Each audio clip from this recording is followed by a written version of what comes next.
apa itu OOP? Ya, saya akan jelaskan apa itu OOP, Object Oriented Programming.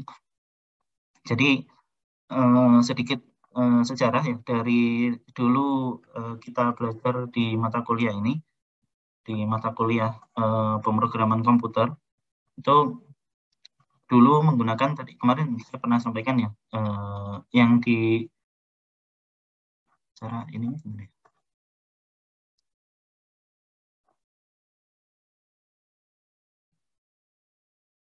Sembarangan. Oke, yang disampaikan itu adalah menggunakan bahasa Borland C++. Nah, Borland C++ itu bukannya jelek, ya, bukannya jelek, tetapi kalau kalian hanya semata-mata belajar C++, kalian nggak akan belajar secara detail mengenai apa paradigma bahasa pemrograman. Saya akan jelaskan setelah ini apa itu paradigma bahasa pemrograman. Jadi ketika kalian ngoding dulu di awal kuliah, barangkali Pak Cacap juga sudah pernah menyampaikan, ada yang disebut dengan nama algoritma. Ya, algoritma. Kalian mau menyelesaikan satu masalah, misalnya masalah matematika, dikasih soal oleh Pak Rohmat, ada masalah, silakan selesaikan matriks berikut. Ya, masalah matematika semacam itu. Nah, ketika kalian selesaikan masalah itu ya, ternyata ada algoritma yang macam-macam. Kita bisa selesaikan masalah yang sama dengan menggunakan berbagai macam algoritma. Nah, ada satu hal lain yang perlu kalian kenal ketika kalian belajar mata kuliah pemrograman komputer, karena nanti di geodesi kita akan ada satu mata kuliah yang di situ kalian diminta untuk membuat software. Mata kuliah pemrograman spasial. Kalian benar-benar diminta untuk bikin software terkait dengan geodesi. Ya, jadi di situ nanti ada proyeknya, kalian bikin software jadi aplikasi begitu. Nih, kalian nggak salah jurusan gitu. Ya, kemudian di program di mata kuliah itu nanti kalian diminta untuk mempresentasikan. Nah, program yang kita bikin, tentunya saya nggak pengen teman-teman hanya membuat program yang ada di dunia hitam, semacam ini. Ini dunia hitam. Dunia hitam kelam, nggak ada apa-apanya, hitam. Ya, saya pengen teman-teman benar-benar belajar membangun antarmuka, ya, GUI dari sebuah program yang ada tombolnya, ada ininya, dan seterusnya. Yang itu nanti berguna untuk kita ya di bidang geodesi. Ya, setelah ini saya akan sampaikan contohnya. Oke, jadi materi untuk hari ini kita akan membahas mengenai Object Oriented Programming atau OOP pada Python. Sekali lagi, ini sifatnya filosofis, jadi kalau nanti kalian ada pertanyaan yang banyak, silakan ditanyakan. Mudah-mudahan teman-teman nggak bingung. Gunanya apa dan ngapain kita harus belajar ini? Kenapa kok penting sekali kita mempelajari OOP dan kenapa saya kekeh masukin materi ini ke mata kuliah pemrograman komputer? Oke, ini adalah pokok-pokok bahasannya yang akan kita bahas sekilas di pagi ini. Ada yang pertama, apa itu paradigma pemrograman? Kenapa sih kita perlu kenalan ya bahwa yang namanya ngoding itu ada beberapa style. Ya, orang ngoding itu stylenya macam-macam. Saya bisa bikin kode yang untuk menyelesaikan masalah A itu misalnya ada orang yang nulisnya hanya sekian baris. Ada yang permasalahan yang sama, ada yang nulisnya sampai mungkin ratusan atau bahkan ribuan baris ada. Masalahnya sama, tapi nulisnya panjang sekali. Yang kemarin saya contohkan misalnya dengan Fibonacci di kelas kalian atau yang lain, saya lupa. Dengan bilangan Fibonacci. Fibonacci itu kalau diselesaikan dengan satu style pemrograman itu ternyata bisa hanya maksimal 5 baris paling banyak. Kalau dengan style yang lain ternyata bisa sampai 50 baris itu nggak selesai. Ada saja semacam itu. Nah, kita kenalan dengan yang namanya paradigma pemrograman. Kemudian yang kedua, kita juga akan kenalan dengan konsep OOP. Apa itu objek atau instan, apa itu kelas, kemudian apa itu method, dan apa itu properti atau atribut. Kenapa sih kita perlu mengasumsikan atau merepresentasikan atau memodelkan objek dunia nyata sebagai sebuah objek di pemrograman komputer. Dan yang terakhir, saya akan mengenalkan ya beberapa konsep OOP pada Python. Sebelum saya lanjutkan, ada pertanyaan? Nggak ada. Ya, oke. Ya, saya lanjutkan. Jadi apa itu paradigma pemrograman? Oke. Paradigma pemrograman itu adalah filosofi ya. Sekali lagi muncul kata filosofi di sini. Filosofi atau style ya, atau gaya penulisan atau pendekatan umum gitu untuk kita menulis sebuah kode. Jadi sebenarnya ya programming paradigm ini ada satu yang mungkin nggak disepakati gitu ya. Beda-beda ya antara rujukan yang satu dengan rujukan yang lain. Kalau yang saya tampilkan di sini ini kurang lebih yang dianut oleh Pak Abdul Qadir itu. Jadi ada dua secara umum, imperatif dan deklaratif. Saya nggak akan nanyakan imperatif apa, deklaratif apa di ujian. Jadi yang penting kalian tahu dulu. Kalian tahu dulu, nanti ketika kalian lulus dan kalian ngoding, kalian paham, oh ternyata bahasa ini itu pakai style ini, bahasa ini pakai style ini. Nah, apa maksud saya bahasa ini pakai style ini? Maksudnya gini, bahasa pemrograman yang berbeda itu menggunakan pendekatan yang berbeda-beda. C++ itu menggunakan pendekatan ini. Borland C++, ya kemudian Pascal, zaman dulu ada namanya bahasa Pascal, kemudian ada namanya Visual Basic, zaman dulu sekali, ya bahasa-bahasa pemrograman dulu. Banyak yang menggunakan prosedural. Apa maksudnya prosedural? Kita bahas setelah ini. Ya intinya dia sebenarnya bahasa pemrograman yang kalau penulisannya benar-benar top down dari atas ke bawah. Penulisannya top down. Kemudian ada OOP yang akan kita bahas hari ini, Object Oriented Programming. Nah, OOP ini sangat populer sekarang. Jadi hampir kalau kalian kenalan dengan bahasa pemrograman apapun, ya nanti kita akan pakai ini. Kenapa ini saya sampaikan adalah karena tadi kita akan membuat sebuah program di mata kuliah pemrograman spasial. Nanti kalian juga akan pakai ini di mata kuliah SIG berbasis web kalau ada yang ngambil pilihan itu. SIG berbasis web nanti terkait dengan bagaimana kita nyajikan peta di media online. Ya, di HP, ya, yang kalau kalian mau kerja di Gojek, kalian harus belajar itu. Kemudian di Google Map dan seterusnya. Nah, selanjutnya ada misalnya di mata kuliah yang nanti terkait dengan metaverse. Kita juga belajar metaverse di lab GIG misalnya kalau kalian main ke kampus silakan main-main ke lab GIG. Di situ kita punya Oculus Quest. Nah, Oculus Quest itu nanti di situ bisa menampilkan model digital dari ya yang sekarang dikerjakan teman-teman kemarin ada yang di model digital geodesi. Jadi kalian bisa pura-pura jalan-jalan di dalam geodesi. Ada yang pernah nonton film Ready Player One? Ada. Ready Player One? Enggak ada. Kalian nggak suka nonton film? Ya. Di film itu kan kalian pakai headset, gitu, headset HMD ya, head mounted display. Kemudian playernya itu kemudian bisa masuk ke dunia yang lain, metaverse. Nah, kita juga belajar itu. Nah, itu ngodingnya nanti adalah pakai OOP, sehingga saya merasa perlu untuk masukkan materi ini di mata kuliah pemrograman komputer. Kemudian ada yang lain yang juga terkenal, nanti barangkali kalau kalian udah mulai masuk ke data science, nanti kalian akan sering ketemu dengan yang namanya functional programming. Kita nggak akan bahas ini, ya. Kita cukup fokus ke salah satunya saja. Saya juga nggak akan bahas procedural programming, karena ini yang kalian bahas kemarin, dari pertemuan awal sampai minggu lalu, ya, kita bahas mengenai procedural programming. Sekarang kita kenalan dengan OOP. Nah, prinsip-prinsipnya saja yang akan saya sampaikan, dan juga beberapa contoh. Nanti kita perdalam beberapa contoh dan konsep lagi minggu depan. Oke, saya lanjutkan.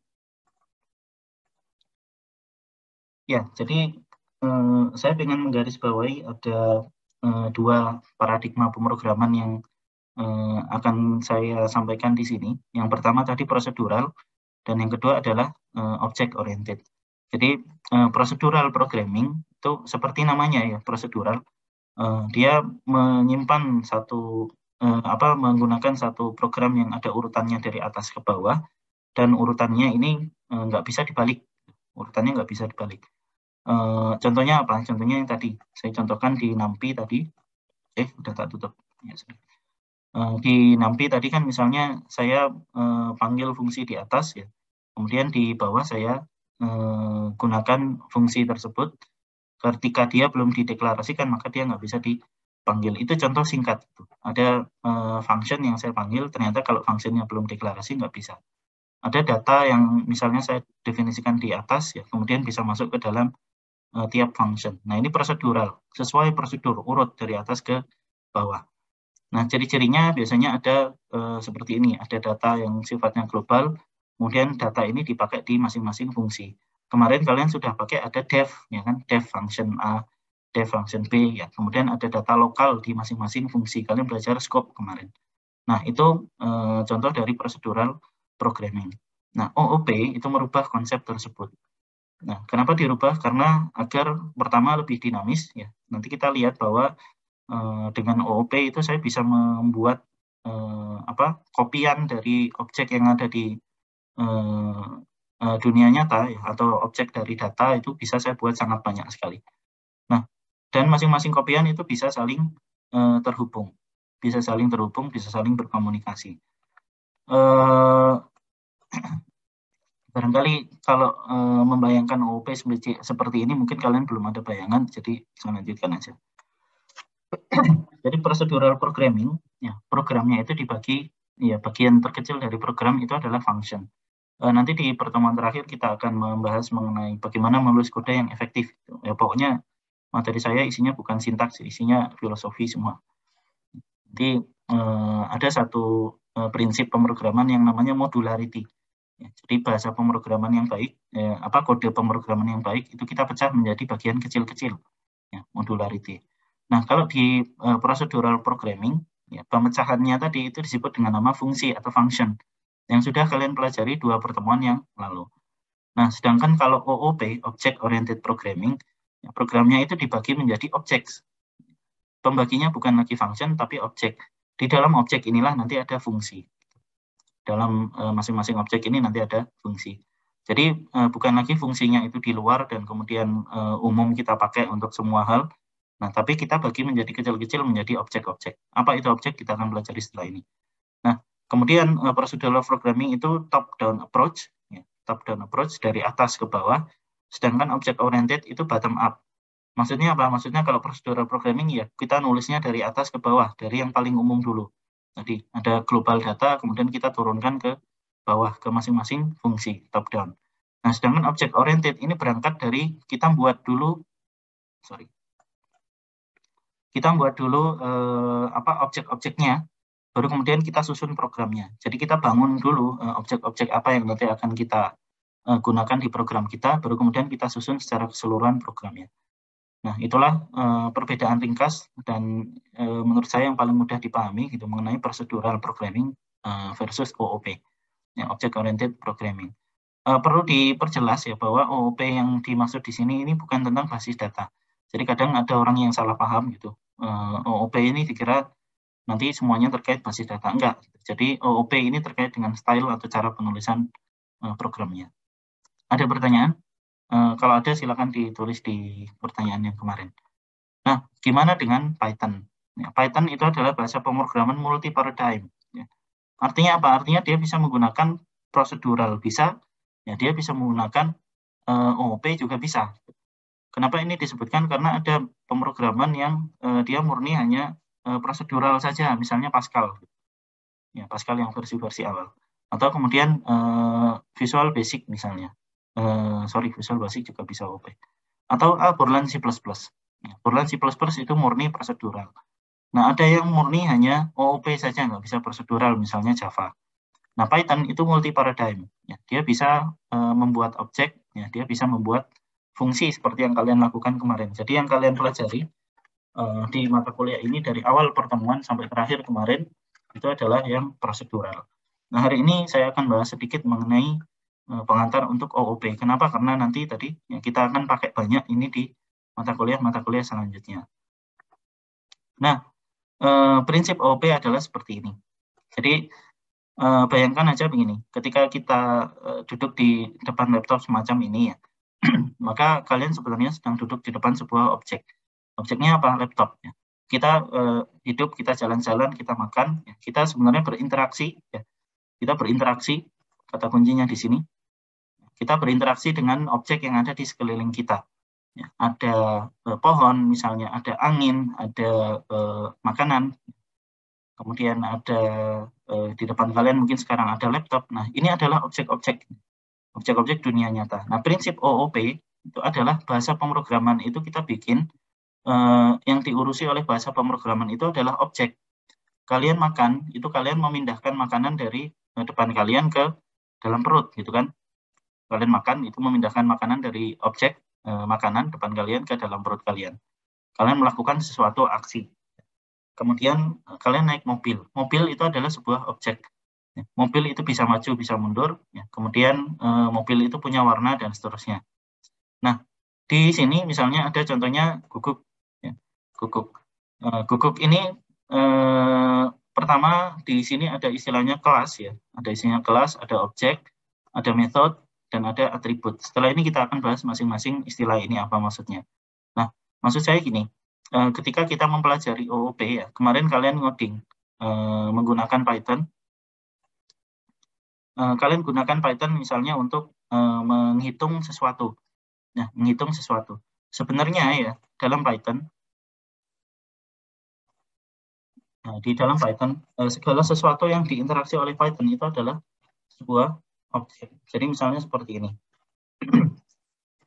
Saya bikin print 300 misalnya. Saya nggak nyimpan 300 ini ke dalam sebuah variabel. Ini sekalian mengulang materi yang di awal dulu ya, mengenai definisi variabel dan seterusnya. 300 ini muncul tiba-tiba ketika saya ketik, ya kan, kemudian Python kenali bahwa ini adalah sesuatu yang kemudian di print. Nah, pada saat saya menulis 300 semacam ini, maka Python mengenali ini sebagai sebuah objek. Python membuat sebuah objek ini. Buktinya apa? Kalau kita type 300, ya, maka kita dapat bahwa kelasnya adalah sebuah integer. Dari mana dia tahu kan? Bisa saja ini sebuah string. Ya. Saya print seperti ini ya, karena memang saya nggak pakai tanda kutip di sini misalnya. Saya nggak pakai tanda titik. Ya. Maka Python secara otomatis membuat sebuah objek. Ya, membuat sebuah objek di mana objek itu kelasnya adalah tipenya adalah integer. Nah, maksud saya apa? Maksud saya gini. Semua yang kalian tulis kemarin, ya, kode kalian kemarin semuanya, ketika kalian membuat variabel X sama dengan 300, Y sama dengan berapa misalnya, maka X, Y, kemudian 300 dan 45 ini adalah adalah sebuah objek yang kita otak-atik, kita interaksikan dengan kode. X kita tambahkan dengan Y, berarti kita melakukan interaksi antara objek X dengan objek Y. Objek X kita tambahkan dengan objek Y. Dan seterusnya. Kemarin kalian bikin NumPy, ya, array NumPy, maka ketika kalian menuliskan array NumPy, maka kalian sedang membuat sebuah objek NumPy. Nah, maksudnya apa? Maksudnya bayangkan gini, dunia Python ini adalah dunia digital yang kosong, isinya sama sekali nggak ada isi. Kemudian ketika kalian mengetikkan X sama dengan 300, maka muncullah sebuah objek baru, string di situ, sebuah kotak kosong yang isinya angka 300. Nah, kemudian ketika kalian mengetikkan Y sama dengan 45, muncul lagi kotak lain string, ya, Y sama dengan 45. Isinya 45. Nah, kalian bisa pindahkan kotak ini, kalian bisa balik, jungkir balikan, ya, kalian bisa geser, bisa apapun. Ya, intinya adalah kalian melakukan operasi terhadap objek. Objek ini kalian manipulasi istilahnya. Ya, kalian interaksikan, ya, selama kalian menggunakan Python, misalnya, ya, X saya kurangi 100 misalnya. Nah, maka kalian melakukan interaksi dengan objek X. Nah, bayangkan semacam itu ya, bahwa di dunia kosong, kalau masih ingat filmnya SpongeBob, gitu, Squidward masuk ke dunia di atas elevator, nah, kosong, nggak ada apa-apa. Kemudian kita bisa bikin objek-objeknya. Nah, inilah OOP. Jadi tiap objek itu punya satu karakteristik, punya karakteristik tertentu yang nanti mendefinisikan objek tersebut. Kalau tadi X itu adalah angka 300, maka dia punya karakteristik sebagai angka integer. Ya, sebagai angka bilangan bulat, bukan bilangan float. Maka kalau misalnya kita tambahkan dengan bilangan bulat, maka hasilnya adalah bilangan bulat misalnya. Nah, tiap objek itu sebenarnya adalah turunan dari sebuah kelas. Contoh, kelas di sini adalah dog. Ya, guguk. Kelas di sini adalah dog. Kemudian guguk yang satu dengan guguk yang lain itu punya nama misalnya, sama-sama dog, ya, sama-sama dog, sama-sama guguk. Kemudian kita ketemu misalnya satu di jalan, yang satu punya si A, yang satu punya si B, maka kelasnya sama, ya, kelasnya sama-sama dok, tetapi objeknya berbeda. Sama-sama guguk, ya, sama-sama guguk, yang satu guguk A, yang satu guguk B, tapi kelasnya sama-sama dok. Ya, kita ganti kucing aja, kucing misalnya. Kita ketemu kucing di pasar, ya tetap aja dia kucing, ya, punya karakteristiknya kucing, ya, ada telinganya, ada ekornya, ngeong suaranya, dan seterusnya, ya, bisa lari, bisa menjadi majikan kalian. Kemudian kalau kita ketemu kucing di pasar dengan kucing di kampus misalnya, maka objeknya berbeda, sama-sama kucing, ya, tapi objeknya berbeda. Objeknya ada dua.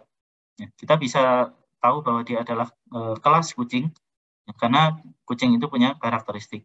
Nah, karakteristiknya apa? Nah, ada dua karakteristik untuk semua objek di bahasa pemrograman OOP, khususnya Python.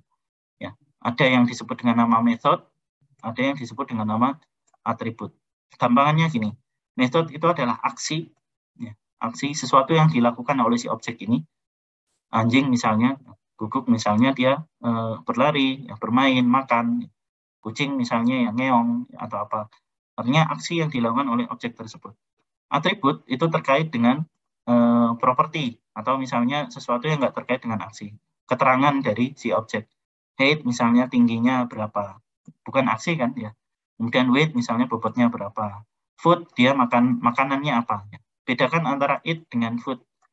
Kalau food itu artinya kita masih tahu bahwa si guguk ini makanannya apa, misalnya Royal Canin. Nah, kemudian eat itu adalah aksi makannya. Nah, jadi sebuah objek di bahasa pemrograman Python, dan OOP apapun ya, bahasa pemrograman OOP yang lain, itu terdiri dari 4 keterangan itu. Jadi dia punya metode, dia punya atribut, ya. Kemudian dia adalah perwujudan dari sebuah kelas. Nah, kita lihat tadi ketika saya ketikkan 300, maka 300 adalah sebuah objek. Kelasnya apa? Kelasnya adalah int. Nah, inilah maksud dari kelas ketika kalian kemarin matikan type. Dia adalah kelas bilangan bulat. Kelas bilangan bulat. Objeknya apa? Objeknya 300. Kemudian kalau saya bikin y, ya, ketika saya type y atau x, ya, maka type-nya sama, kelasnya integer. Artinya apa? Dia adalah masuk ke dalam kelas, ya, bilangan bulat yang objeknya adalah nilainya 45. Ya. Kemudian X ini nanti kita bisa gunakan macam-macam. Nah, ini contoh bagaimana objek itu dibikin di sebuah bahasa pemrograman Python. Dan sebenarnya Python juga memberikan ID untuk tiap objek yang dibikin. Jadi, misalnya kalau saya buat semacam ini. Nah, ini adalah ID atau pengenal dari bilangan X, variabel X. Nah, ini adalah objek yang gampangannya kalau tiap objek itu punya KTP. Nah, inilah nomor KTP-nya variabel X. Ini nomor KTP-nya variabel Y, dan seterusnya. Kita lihat nomor KTP-nya beda. Jadi ini adalah dua objek yang berbeda. Nah, kemarin barangkali dengan Pak Cecep sudah pernah dibahas mengenai mutable, immutable. Nah, nanti prinsipnya juga dari sini. Ya, mutable artinya kalau misalnya objeknya ini kita buat sama, ya, sama dengan X, sama dengan Y misalnya. Apakah nanti kalau Y dirubah, maka X ikut berubah? Ternyata enggak. Ya, ternyata enggak. Oke, saya lanjutkan. Jadi ada 4 istilah ini yang barangkali perlu kalian pahami. Yang pertama adalah kelas atau class, ya, template. Jadi kalau misalnya saya definisikan sebuah person, contohnya gini, saya bikin program yang di situ dipakai untuk ngurusi matriks A misalnya, ya, atau matriks yang dipakai untuk hitung kuadrat terkecil. Di sini saya definisikan matriks A. Ya. Matriks A itu adalah sebuah kelas, misalnya. Sebuah kelas. Saya punya, ya gampangannya titik poligon aja lah, jangan matriks. Saya punya titik poligon. Ya, titik poligon P, misalnya. Titik poligon ini saya buat namanya adalah poligon. Poligon. Nah, karena poligon ini adalah sebuah kelas, saya bisa buat objeknya. Titik poligon A, titik poligon B, titik poligon C. Masing-masing titik poligon punya keterangan atribut, kemudian metode. Nah, kalau di contoh ini person Person itu adalah kelas orang. Ya, misalnya kita bikin sebuah program yang dipakai untuk menyimpan nama-nama mahasiswa. Ya, mahasiswa punya nama, ya punya gelar. Nah, kemudian mahasiswa bisa ngapain aja, bisa belajar, ya kemudian jalan, bisa makan. Bisa makan ya? Jalan, belajar, bisa belajar, bisa jalan, bisa makan. Nah, ini adalah atribut atau properti. Kemudian ini adalah method. Ini method, ini adalah atribut, ini adalah kelas, dan masing-masing perwujudan dari kelas adalah instan atau objek. Jadi kelas itu umum, yang mendefinisikan secara umum, dia bisa punya metode dan atribut sendiri, yang kemudian ketika dia turunkan, ya, atau istilahnya inheritance, ya, kita turunkan masing-masing instan, ya, si person ini kemudian ada objeknya, dan tiap objek ini, ya, ini adalah sebuah objek, dia juga punya metode dan atribut. Kalau kita lihat yang warna merah di sini adalah metode dan atribut yang diturunkan dari parent-nya, dari orang tua. Nah, kemudian yang warna hijau ini adalah yang ditambahkan di programmer. Person secara umum itu bisa jalan, bisa belajar, bisa makan. Nah, tapi programmer itu bisa ngoding. Programmer bisa ngoding. Karena apa? Itu karakteristik khususnya objek ini. Jadi objek itu bisa punya turunan dari kelas, kemudian dia juga bisa punya properti sendiri dan juga punya metode sendiri. Nah, 4 hal ini yang perlu kalian pahami, ya, kalau usah dihafalkan, perlu kalian pahami mengenai sebuah kelas. Sekarang ketika kalian melihat objek apapun, ya bayangkan tadi di dunia Python yang serba hitam, muncul sebuah objek, gitu. Muncul sebuah objek, maka objek itu punya kelas, ya, punya metode, dan punya atribut. Punya kelas, ya, punya metode, punya atribut. Artinya objek itu diturunkan dari sebuah kelas. Nah, tadi saya sampaikan pemrograman OOP itu adalah yang dipakai untuk memanipulasi objek, ya. Memanipulasi objek. Maka objek itu bisa kita buat dan bisa kita hancurkan. Saya bikin tadi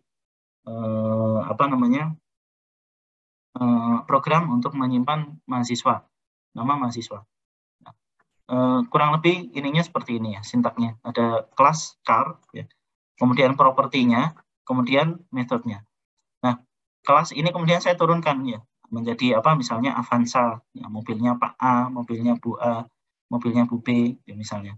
Nah, kalau misalnya mobilnya ini dijual, maka mobilnya udah nggak ada kan, ya saya hancurkan saja, saya hapus. Tanpa itu mempengaruhi objek-objek yang lain. Objek yang lain nggak akan terpengaruh. Nah, ini adalah salah satu kegunaan dari OOP. Saya bisa mendefinisikan sebuah objek dengan bebas, objek yang terkait dengan program saya, apapun objek itu. Kemudian saya bisa masukkan atribut dan metodenya, saya bisa buat turunannya dengan bebas, yang kemudian itu bisa saya manipulasi. Bisa saya hapus, bisa saya buat baru, bisa saya hancurkan. Ya. Ini berbeda dengan yang kemarin. Kemarin kita manipulasi fungsi, kalian bikin def, gitu kan? Def, kemudian nama fungsinya. Nah, kalau yang di sini yang kita manipulasi adalah objeknya. Nah, oke. Sekarang apa bedanya properti dengan metode? Cara paling gampang bedain antara properti atau atribut dengan metode atau action atau behavior itu adalah melihat di belakangnya. Kalau dia ada buka tutup kurung semacam ini, maka dia adalah sebuah metode. Karena metode ini pada dasarnya adalah sebuah fungsi atau function. Jadi kalau kita lihat backward dalam hal ini ada kurung buka kurung tutup. Nah, maka dia adalah sebuah metode. Kemudian kalau nggak ada apa-apanya di belakangnya, kalau nggak ada apa-apanya, maka dia adalah sebuah property. Kita coba lihat di elok. Ya, misalnya ini. Kita lihat bisa sekilas beberapa kode yang kita pakai kemarin ya. Nah, misalnya ini. Matriks A dot append dalam kurung P. Nah, kira-kira append ini, ya, jadi memanggil metode dan properti itu adalah dengan tanda titik kalau di Python. Ini adalah sebuah objek, matriks A adalah sebuah objek, ya, kelasnya adalah sebuah NumPy ND array, ya, kelasnya adalah sebuah ND array, ya, kemudian matriks A ini, ini berarti list ya dia, list atau ND array, matriks A ini adalah instan atau objeknya, tanda titik dipakai untuk memanggil metodenya. Jadi kalau misalnya tadi di sini ya, start, backward, forward, dan seterusnya. Misalnya saya punya objeknya namanya Avanza, maka Avanza.start itu akan memanggil metode ini. Ya. Avanza.color dia akan memanggil warnanya. Nah, dalam hal ini, append ini apa? Ada yang tahu? Append ini adalah sebuah atribut atau sebuah metode. Ada yang bisa jawab? Ada? Bingung nggak? Pasti bingung. Indra Fania, ada?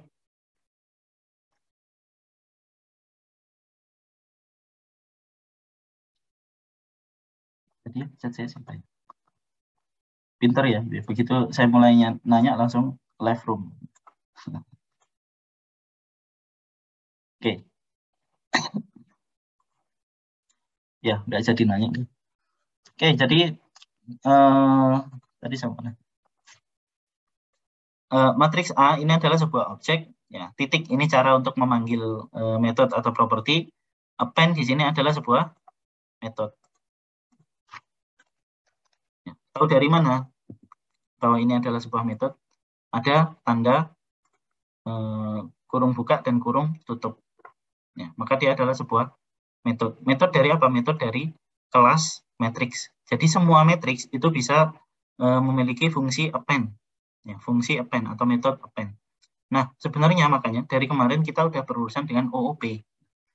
Dari kemarin kita udah berurusan dengan OOP. Karena OOP itu ada di seluruh Python. Ya, hanya stylenya saja yang nanti mungkin membedakan apa penggunaannya. Ada contoh lain nggak ya?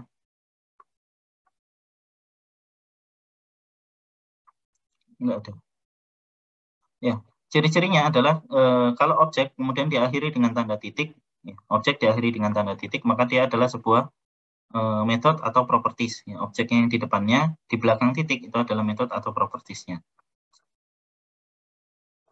Nah, misalnya ini, bill.enddim. Nah, kira-kira enddim ini adalah sebuah metode atau sebuah properties. Bill ini jelas adalah sebuah objek.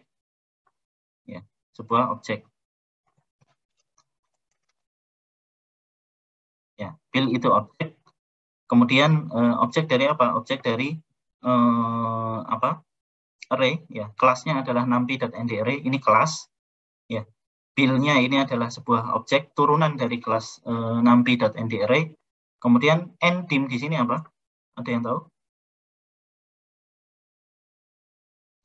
Properti atau method. Ingat kalau nggak ada tanda kurung buka kurung tutup berarti dia adalah sebuah properti atau atribut yang terkait dengan keterangan dari si objek tersebut. Nah, kalau tadi berarti dia adalah keterangan dari bilangan apa objek bill dan dia adalah sebuah properti. Kalau dia ada kurung buka kurung tutup maka dia adalah sebuah method. Ya, saya lanjutkan. Oke. Kalau ada pertanyaan silakan ditulis di link yang tadi. Oke, jadi sebagai contoh semacam ini, saya pengen bikin sebuah program yang menangani data karyawan. Ya, data karyawan. Jangan dikira kalian nanti ngoding ya. Kemudian ngodingnya itu isinya semuanya adalah tentang geodesi, enggak juga. Barangkali ada juga kakak angkatan kalian yang lulus ngoding itu malah ngodingnya tentang hal yang lain. Nah, ada kelas, kemudian ada objek. Kelasnya adalah karyawan ya, komponen umum, karakteristik yang umum. Kemudian turunannya ada karyawan A, karyawan B, dan karyawan C. Objek itu adalah yang sifatnya lebih spesifik. Jadi ada kelas dan ada objek. Nah, prinsip OOP itu memudahkan kita ya untuk berinteraksi dengan satu kelas saja. Ya, satu objek saja, satu instan saja, tanpa harus mengulang banyak kode pemrograman. Jadi kalau misalnya saya pengen memanipulasi karyawan A, saya pengen nambahkan bahwa karyawan A ini bisa ngoding, misalnya dia adalah karyawan tugasnya ngoding. Maka saya cukup modifikasi A saja, tanpa perlu modifikasi yang lain. Enaknya apa? Ketika kita nanti ngoding semacam ini, maka kita nggak perlu merubah banyak bagian program. Bayangkan kalau kita pakai function, kita pakai fungsi, maka kita akan bikin banyak sekali variabel. karyawan A, nanti ada variabel X, Y, Z. Ya. Nanti misalnya variabel apakah dia bisa ngoding atau tidak, true, false, dan seterusnya. Tapi kalau kita bikin dia sebagai sebuah objek, maka kita cukup membuat sebuah kelas, kelasnya nanti diturunkan. Nah, turunannya ini adalah karyawan A. Oke, inilah kodenya dari OOP, Object Oriented Programming. Jadi di Python, ya, cara mendefinisikan kelas adalah seperti ini, kelas person. Nah, di dalam kelas ada def init. Init ini adalah nama fungsi atau nama metode yang pasti ada di semua kelas. Jadi semua kelas itu pasti punya yang namanya init ini. Jadi ini abaikan aja. Nah, kemudian ada self.name, ada self.age. Self.name dan self.age ini adalah property. Dua-duanya adalah property. Artinya kelas ini tidak punya metode kecuali metode bawaan init ini. Kelas ini tidak punya metode. Nah, kita lihat kelasnya adalah person. Ya. Kemudian P1 adalah objek. P1 adalah objek. Dari mana? Objek dari person. Maka ketika kita bikin person, ya dalam kurung John, 46, lihat apa bedanya ini dengan variabel dengan def kemarin kan hampir sama ya dengan definisi fungsi. Bedanya apa? Bedanya ini langsung kita panggil misalnya nama kelasnya ya, kelas person John, 46. Nah, dia akan membuat sebuah objek. Nah, sekarang nama John ini akan masuk ke dalam name ya. Kemudian 46 ini akan masuk ke dalam age. Ya, John sekarang kita buat sebuah objek baru, instan baru dari kelas person ya. Ada orang pertama namanya adalah John, kemudian usianya adalah 46. Nah, kemudian kita buat lagi orang kedua ya. Namanya adalah Amber, usianya sekian. Nah, sekarang kita punya dua buah objek yang berbeda dari sebuah kelas yang sama. Nah, inilah OOP. Inilah OOP. Nantinya di dalam kelas person ini kita bisa definisikan banyak hal. Ya, kita bisa definisikan misalnya metodenya kalau Amber ini sifatnya apa ya? Ya, suka sembarangan. Kita tulis def ya, misalnya sembarangan. Nah, maka di bagian def ini, ya, di bagian def ini kemudian kita bikin fungsi. Fungsi apa? Gitu. Kemudian sifatnya apa? Nah, tapi ini sifatnya umum dan berlaku baik untuk P1 maupun P2. Ya, berlaku baik untuk P1 maupun P2. Sehingga dalam hal ini kelas person ini kita turunkan menjadi dua buah objek. Jadi kalau kita bikin atributnya manusia misalnya bisa berjalan ya, nanti P1.walk maka artinya dia bisa berjalan. Nah, inilah maksud dari OOP. Kita membuat satu kelas, ya. Kemudian kita turunkan jadi objek, kemudian masing-masing objek baru kita manipulasi.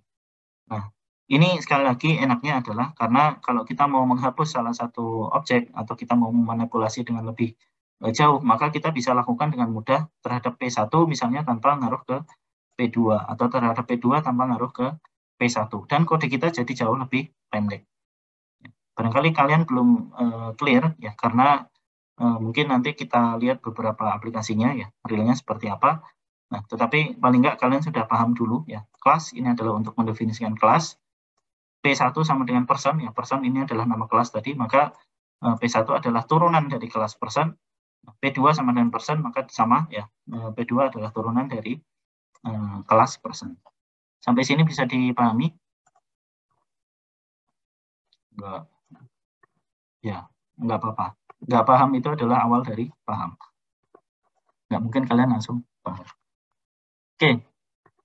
Nah, ada yang disebut dengan nama pewarisan atau inheritance.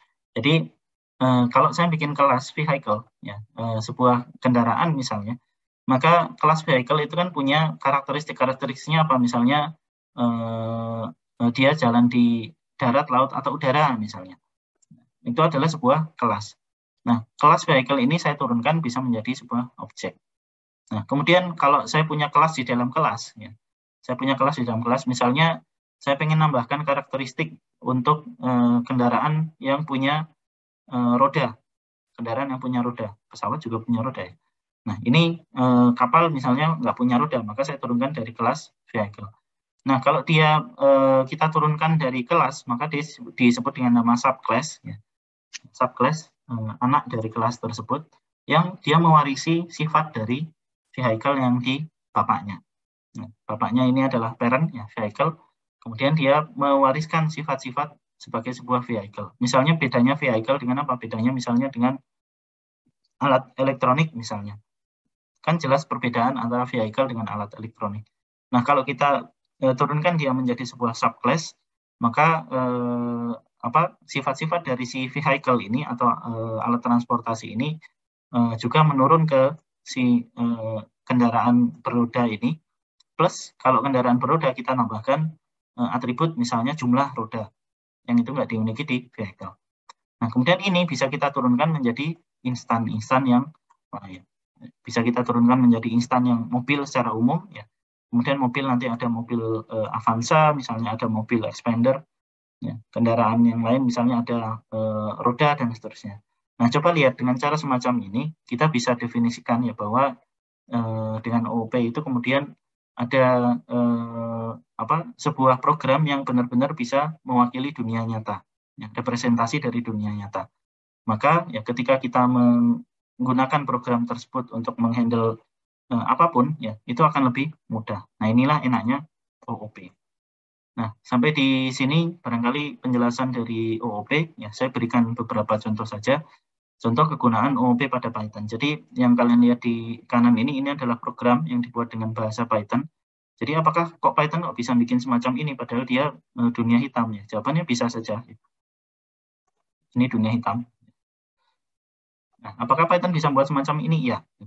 Nah, mengapa OOP ini penting? Karena begini, jendela yang kalian lihat ini terdiri dari misalnya tombol, ya. Ini tombol, istilahnya button, gitu ya. Tombol. Ini juga tombol. Nah, kemudian ini ada misalnya tabel, ini ada kolom atau line edit istilahnya. Kemudian ada tombol dan seterusnya. Nah, Python itu bisa dipakai ya dengan OOP. Kita bisa mengontrol ini sebagai sebuah objek. Karena ini objek, maka kita bisa misalnya ketika dia diklik, ya metodenya adalah memanggil apa. Oh, ini tombolnya menghapus daftar. Berarti kalau ini kita klik, maka dia akan menghapus, memanggil fungsi yang menghapus apa yang ada di isi dari sebuah tabel ini. Kalau ini kita klik, buka daftar titik, maka dia akan membuka sebuah jendela baru. Nah, itulah kenapa saya masukkan materi OOP ini di mata kuliah pemrograman komputer. Karena penting, ya. Dia akan sangat banyak kalian pakai. Barangkali saya berikan contoh.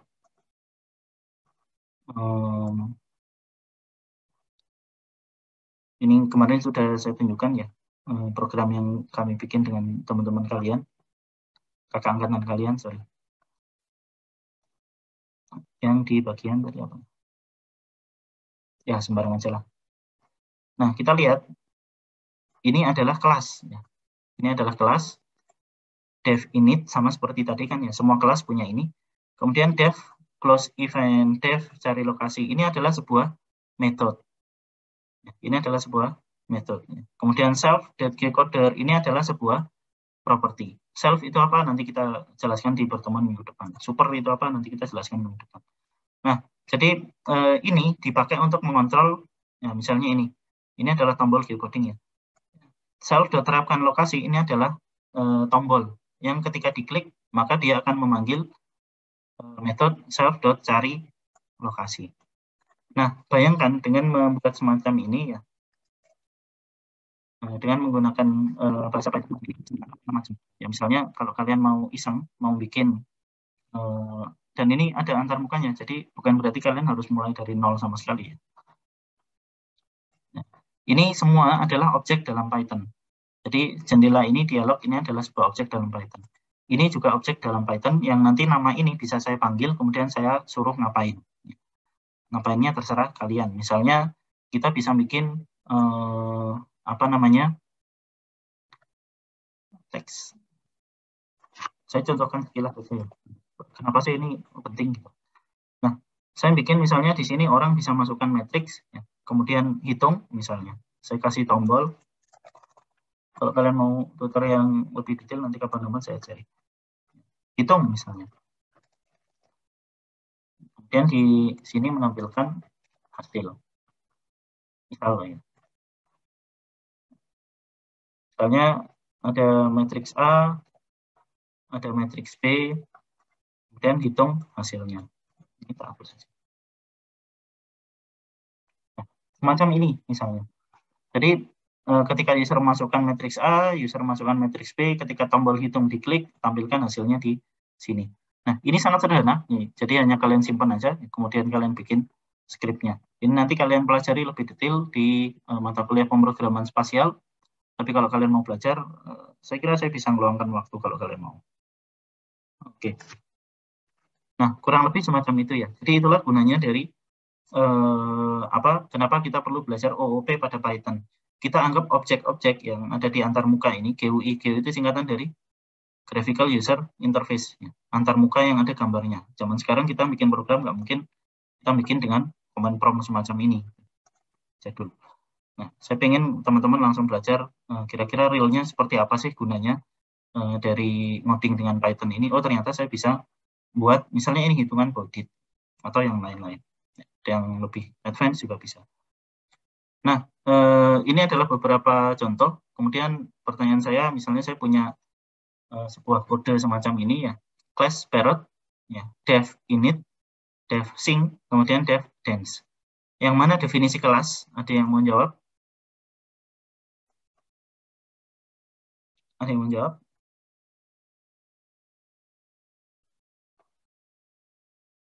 Ketua kelas kalian siapa?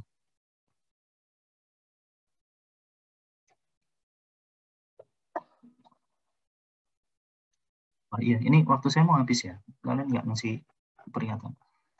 Ya, barangkali nanti soal ujian saya kurang lebih semacam ini. Yang mana definisi kelas di kode di samping ya, jelas yang ini, class parrot. Berarti nama kelasnya adalah parrot. Mana definisi instan? Nah, ini adalah definisi instan. Karena apa? Blue sama dengan parrot ya. Kalau kemarin kita nyimpan X sama dengan Y, maka ketika kita bilang blue sama dengan parrot, maka parrot ini adalah kelas parrot ya. Sehingga blue ini adalah instan dari parrot, turunan dari parrot. Sebuah burung kakak tua. Atribut dari kelasnya mana? Atributnya adalah yang nggak punya tanda kurung buka kurung tutup, yaitu ini. Name dan age. Kemudian method itu adalah fungsi. Sing, ya, ini adalah sebuah metode. Ya, kemudian dance, ini juga adalah sebuah metode. Nah, kita lihat cara memanggilnya. Ya, cara memanggil metodenya adalah blue.sing. Tadi saya bilang memanggilnya adalah dengan tanda titik. Blue ini instan atau objek, ya, sing happy. Artinya dia blue ini adalah objek yang bisa menyanyi apa yang dinyanyikan, nilai dari fungsi sing ini. Kemudian blue.dance, maka dia menari dan seterusnya. Nah, sisanya isinya adalah sebuah fungsi biasa. Artinya apa? Di dalam sebuah kelas ada sebuah fungsi dan fungsi ini adalah sebuah metode. Sedangkan kalau dia adalah definisi atau deklarasi nama atribut, maka dia adalah atribut. Ya, self ini mengacu ke fungsi itu sendiri. Self, ya, fungsi ini .name, namanya adalah ini. Fungsi ini .age, namanya adalah. Nah, silakan dipelajari kode ini. Barangkali nanti minggu depan kita pelajari lebih detail mengenai inheritance, ya, mengenai enkapsulasi, dan seterusnya yang terkait dengan OOP. Kemudian kita coba, ya, realnya kalau saya mau ngoding dengan OOP seperti apa. Saya kira itu. Kalau nggak ada pertanyaan, sepertinya saya cukupkan aja. Ada pertanyaan? Oke. Cara tahu shortcut sintaks bagaimana ya Pak? Saya biasa print element list menggunakan for loop, tapi ternyata bisa hanya dengan print nama list. Saya juga nggak tahu, jujur aja. Shortcut ini ada banyak di Python, dan Python itu memang terkenal dengan bahasa yang sangat memudahkan ngoding, termasuk kalau kalian udah pernah belajar mengenai list comprehension ya. Cara ngisi sebuah list yang for yang bertahap banyak sekali kemarin itu, bisa kalian singkat dengan menggunakan list comprehension. Nah, kalau sintaks semacam ini ya, print bintang nama list, ini jujur aja berangkatnya adalah dari pengalaman. Saya juga ketika mencari ngoding semacam ini ya, mungkin nggak semua rujukan itu menyebutkan hal-hal semacam itu. Misalnya ini saya tunjukkan ada for ya, kemudian kalian udah belajar ini, saya lihat di modulnya, ternyata bisa diringkas dengan menggunakan list comprehension. Nah, ini salah satu contoh saja. Salah satu contoh saja. Saya nggak hafal semuanya, jujur aja. Cara tahu shortcutnya bagaimana? Nyari. Saya tahu shortcutnya bagaimana nyari. Pengalaman ngoding dan mencari dan seterusnya. Biasanya gini, bintang itu di Python itu diberi nama lain iterasi. Jadi print bintang nama list itu kita iterasikan dengan kita masuk ke dalam listnya ya. Kemudian ini mencetak nama dari bintang tersebut. Nanti ada banyak sekali ya shortcut semacam ini di Python, banyak sekali gitu. Jadi saya mungkin nggak bisa nyebutkan satu persatu, tapi nanti kalau kasuistis mungkin saya akan sebutkan, oh ini shortcutnya begini. Jujur saya juga nggak hafal. Cara tahunya gimana? Cari di dokumentasi Python. Ya, dokumentasi Python itu adalah salah satu dokumentasi yang paling lengkap dari semua bahasa pemrograman. Ya, jadi kalian bisa cari-cari, ikuti tutorial ya semuanya yang ada di sini. Termasuk ada beberapa auto. Ya. Nanti kita akan pelajari ini juga di dua pertemuan yang akan datang tentang menyelesaikan permasalahan. Nah, kita pelajari nanti ada namanya PEP 8. PEP 8 untuk Python ya. Aturan penulisan bahasa Python. Termasuk gimana cara menyelesaikan masalah dan seterusnya. Jadi Python ini bahasa yang luar biasa ya, bukan hanya bahasa sekedar untuk ngoding saja, ya, tapi ada filosofinya. Misalnya ini, apakah kita pakai tab atau spasi? Nah, misalnya. Nanti kita bahas di dua pertemuan yang akan datang. Oke, kalau nggak ada, saya kira cukup ya. Terima kasih. Oke. Yang belum sempat absen, silakan ditulis namanya di chat. Atau dicoba dulu absen yang ada di sini. Yang bisa? Oke.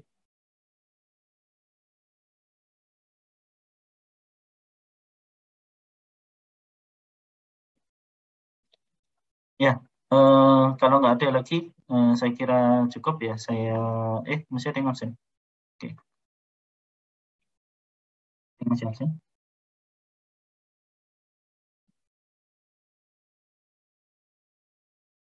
Nggak. Ya, saya kira cukup.